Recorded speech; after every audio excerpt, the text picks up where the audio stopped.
आणि सध्या परिस्थिती एकंदरीत युद्धजन्य परिस्थिती आहे। पहलगामच्या हल्ल्यामुळे वातावरण कमालीचं तणावाचे आहे आणि अशातच केंद्र सरकारनं आज एक मोठी घोषणा केली आहे।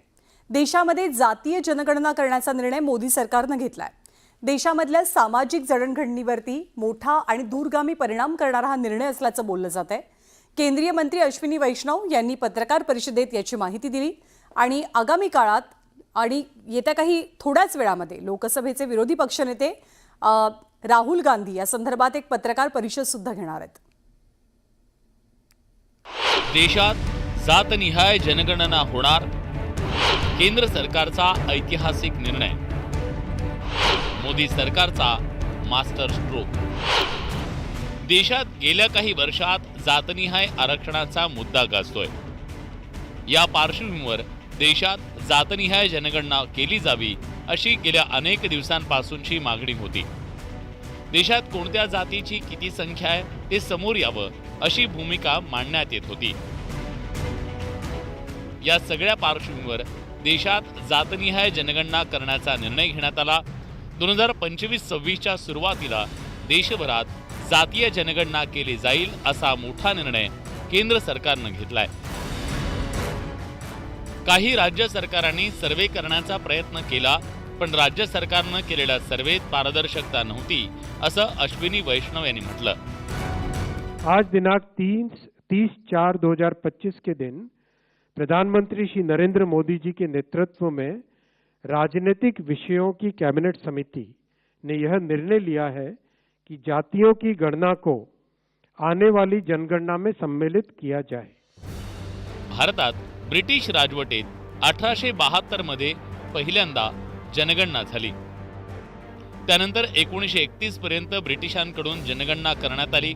त्या जातीची नोंदणी करण्यात आली होती।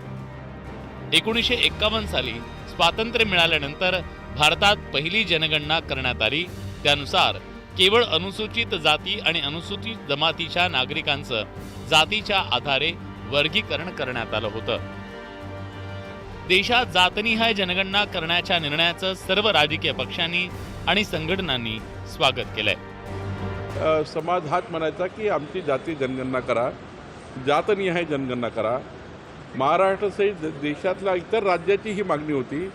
आज ऐतिहासिक महत्त्वपूर्ण निर्णय केंद्र सरकारने घेतला, मोदीजींनी घेतला। मी महाराष्ट्राच्या 14 कोटी जनतेच्या वतीने एक जनतेची हृदयाची मागणी, सर्वसामान्य जनतेची मागणी ही या ठिकाणी पूर्ण झाली, त्याबद्दल मी खूप खूप माननीय मोदींचे आभार मानतो। हा निर्णय मात्र जो आहे तो पुन्हा तो थंड बसता जाऊ नये आणि त्याचा खरंच अंमलबजावणी करून हा निर्णय जो आहे, हा निर्णय जिसकी संख्या भारी उतनी उतनी साझेदारी यापर्यंत हा निर्णय पोहोचवणे जे आहे ते महत्त्वाचं आहे।